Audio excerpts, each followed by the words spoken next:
O Catecismo em um Ano.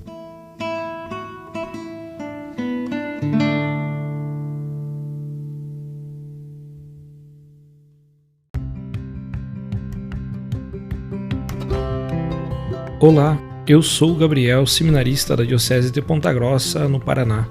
Você está ouvindo o podcast O Catecismo em um Ano. Vamos ler todo o Catecismo da Igreja Católica ao longo de 365 episódios. Estamos utilizando a tradução em português apresentada pela CNBB em 2013, baseada na edição típica em latim. Baixe o plano de leitura por meio de um link que você encontra na página do Instagram, @ocatecismo em um ano, ou na descrição deste podcast.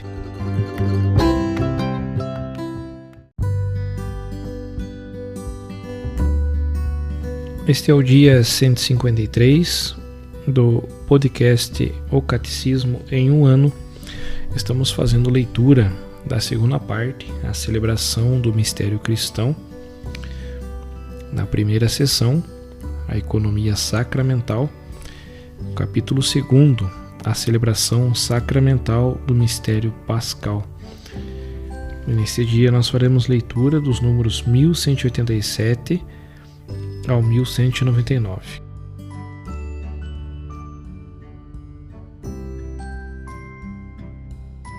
Resumindo, a liturgia é a obra do Cristo inteiro, cabeça e corpo.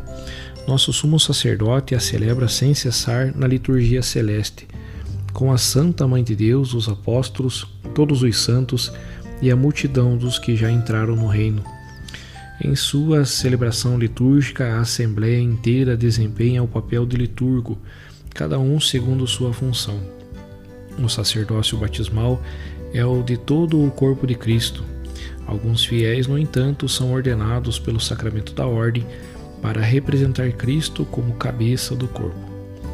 A celebração litúrgica comporta sinais e símbolos que se referem à criação: luz, água, fogo, à vida humana, lavar, ungir, partir o pão, a história da salvação, os ritos da Páscoa.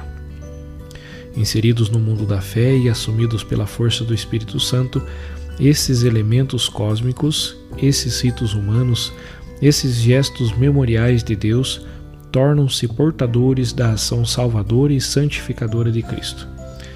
A liturgia da palavra é parte integrante da celebração.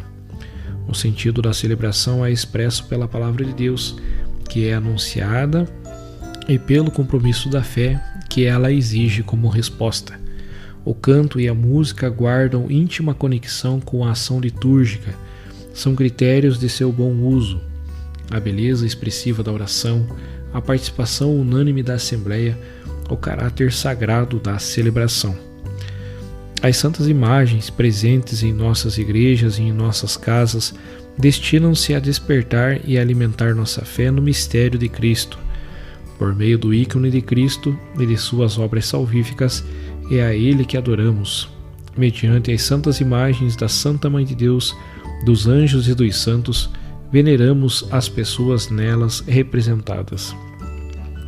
O domingo, dia do Senhor, é o dia principal da celebração da Eucaristia, por ser o dia da ressurreição. É o dia da Assembleia Litúrgica por excelência, o dia da família cristã, o dia da alegria e do descanso do trabalho. O domingo é o fundamento e o núcleo do ano litúrgico.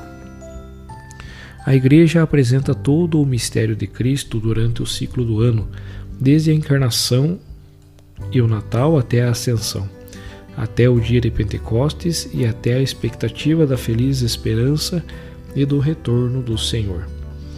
Celebrando em dias fixos do ano litúrgico a memória dos santos, primeiro da Santa Mãe de Deus, em seguida dos apóstolos, dos mártires e dos outros santos, a Igreja manifesta que está unida à liturgia celeste, glorifica a Cristo por ter realizado sua salvação em seus membros glorificados. O exemplo delas e deles a estimula em seu caminho para o Pai. Os fiéis que celebram a liturgia das horas unem-se a Cristo, nosso sumo sacerdote, por meio da oração dos salmos, da meditação da palavra de Deus, de cânticos e bênçãos, a fim de serem associados à sua oração incessante e universal, que dá glória ao Pai e implora o dom do Espírito Santo sobre o mundo inteiro.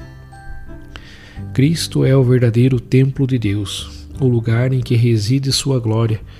Pela graça de Deus, também os cristãos tornam-se templos do Espírito Santo, pedras vivas com as quais é construída a igreja. Em sua condição terrestre, a igreja precisa de lugares onde a comunidade possa se reunir. Esses lugares são as nossas igrejas visíveis, lugares santos, imagens da cidade santa, a Jerusalém celeste para a qual caminhamos como peregrinos. É nessas igrejas que a igreja celebra o culto público para a glória da Santíssima Trindade. Nelas ouve a palavra de Deus, canta seus louvores, eleva sua oração, oferece o sacrifício de Cristo sacramentalmente presente no meio da Assembleia. Essas igrejas são também locais de recolhimento e de oração pessoal.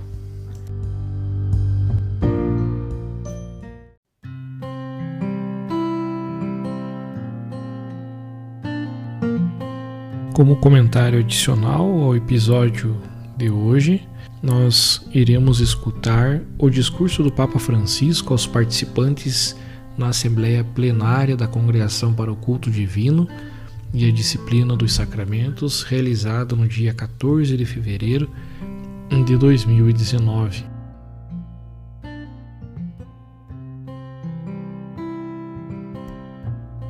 Senhores cardeais, estimados irmãos no episcopado e no sacerdócio, queridos irmãos e irmãs, sinto-me feliz por me encontrar convosco por ocasião da vossa Assembleia Plenária. Agradeço ao cardeal prefeito as palavras que me dirigiu e saúdo todos vós, membros, colaboradores e consultores da Congregação para o Culto Divino e a Disciplina dos Sacramentos. Esta plenária realiza-se num tempo significativo. Passaram 50 anos desde que, a 8 de maio de 1969, São Paulo VI quis instituir a então Congregatio pro Culto Divino, a fim de dar forma à renovação desejada pelo Vaticano II. Tratava-se de publicar os livros litúrgicos segundo os critérios e as decisões dos padres conciliares, em vista de favorecer no povo de Deus a participação ativa, consciente e piedosa nos mistérios de Cristo, conforme Sacrosanto Concilium, número 48. A tradição orante da Igreja precisava de expressões renovadas, sem nada perder da sua riqueza milenar, descobrindo de novo os tesouros das origens. Nos primeiros meses daquele ano, brotaram então as primícias da reforma realizada pela Sé Apostólica em benefício do povo de Deus. Precisamente nesta data odierna, foi promulgado o motu próprio Mysterii Paschalis acerca do calendário romano e do ano litúrgico. Em seguida, a importante Constituição Apostólica Missale Romano, com a qual o Santo Padre promulgava o Missal Romano. No mesmo ano vieram à luz a Ordo Missae e vários outros ordo, entre os quais os do batismo das crianças, do matrimônio e das exéquias. Eram os primeiros passos de um caminho a ser percorrido com sábia constância. Sabemos que não é suficiente mudar os livros litúrgicos para melhorar a qualidade da liturgia. Fazer apenas isto seria um engano. De fato, para que a vida seja deveras um louvor agradável a Deus, é preciso mudar o coração. A celebração cristã, que é encontro de vida com o Deus dos vivos, está orientada para esta conversão. Assim é finalizado também hoje o vosso trabalho, destinado a ajudar o Papa a cumprir o seu ministério em benefício da Igreja em oração espalhada em toda a terra. Na comunhão eclesial atuam tanto a Sé Apostólica como as conferências dos bispos, em espírito de cooperação, diálogo e sinodalidade. De fato, a Santa Sé não substitui os bispos, mas colabora com eles para servir na riqueza das várias línguas e culturas, a vocação orante da Igreja no mundo. Em sintonia com isto, pôs-se o moto próprio Magno Principium, com o qual desejei favorecer, entre outras coisas, a necessidade de uma constante colaboração cheia de confiança recíproca, vigilante e criativa entre as conferências episcopais e o dicastério da Sé Apostólica, que exerce a função de promover a Sagrada Liturgia. Os votos são para que prossigamos neste caminho de mútua colaboração, cientes das responsabilidades inerentes à comunhão eclesial, na qual encontram harmonia, a unidade e a variedade. É um problema de harmonia. Eis que se insere aqui também o desafio da formação, objeto específico da vossa reflexão. Falando sobre formação, não podemos esquecer antes de tudo que a liturgia é vida que forma, não ideia a aprender. A este propósito, é útil recordar que a realidade é mais importante do que a ideia, conforme a exortação apostólica Evangelii Gaudium, nos números 231 a 233. E, portanto, é positivo na liturgia, assim como nos outros âmbitos da vida eclesial, não acabar em estéreis polarizações ideológicas que muitas vezes nascem quando, considerando as próprias ideias válidas para todos os contextos, se assume um comportamento de dialética perene em relação a quem não as partilha. Assim, começando talvez do desejo de reagir a algumas inseguranças do contexto odierno, corre-se o risco de cair num passado que já não existe, ou de evitar um futuro alegadamente tal. Ao contrário, o ponto de partida é reconhecer a realidade da Sagrada Liturgia, tesouro vivo que não pode ser reduzido a gostos, receitas nem correntes, mas deve ser ouvido com docilidade e promovido com amor, porque é alimento insubstituível para o crescimento orgânico do povo de Deus. A liturgia não é autoajuda, mas epifania da comunhão eclesial.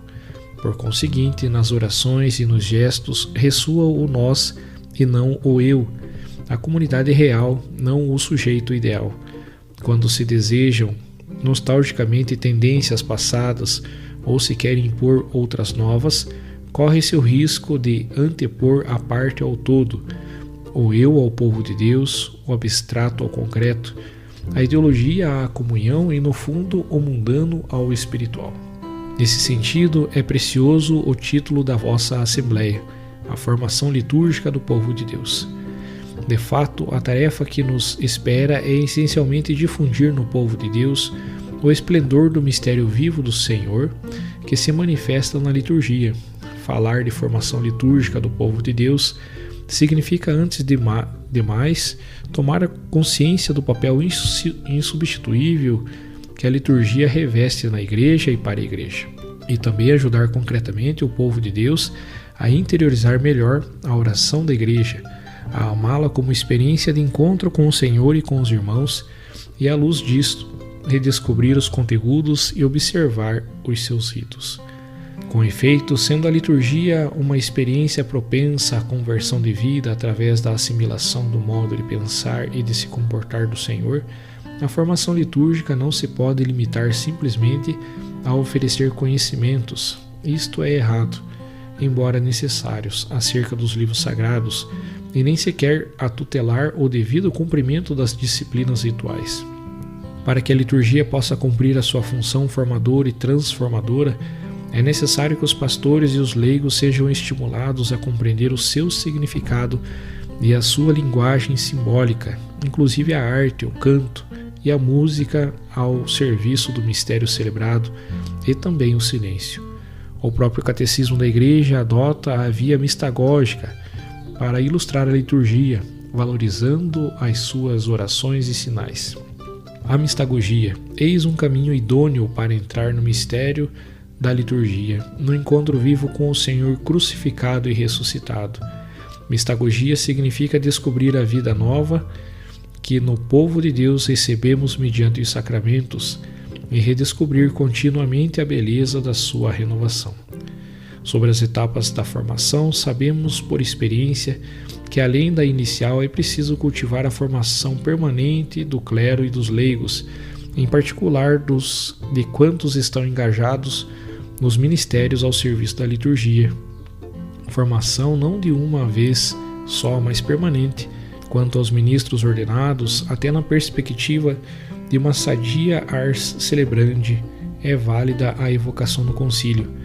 É absolutamente necessário dar o primeiro lugar à formação litúrgica do clero, conforme o Sacrosanto Concílio número 14. O primeiro lugar. As responsabilidades educativas são partilhadas, embora interpelando em maior medida cada diocese para a fase operacional.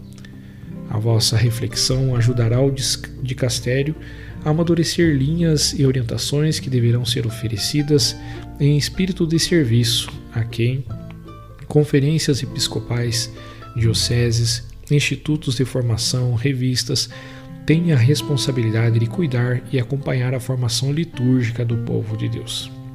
Estimados irmãos e irmãs, todos somos chamados a aprofundar e a reavivar a nossa formação litúrgica. Com efeito, a liturgia é a via mestra através da qual passa a vida cristã em todas as fases do seu crescimento. Portanto, tendes à frente uma tarefa grande e bonita: trabalhar a fim de que o povo de Deus redescubra a beleza de se encontrar com o Senhor na celebração dos seus mistérios e, encontrando-se com Ele, tenha vida em seu nome.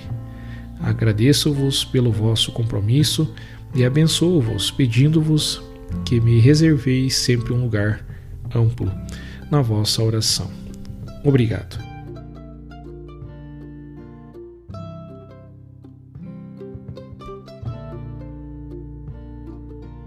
Os textos papais encontram-se na íntegra no site da Santa Sé, vatican.va.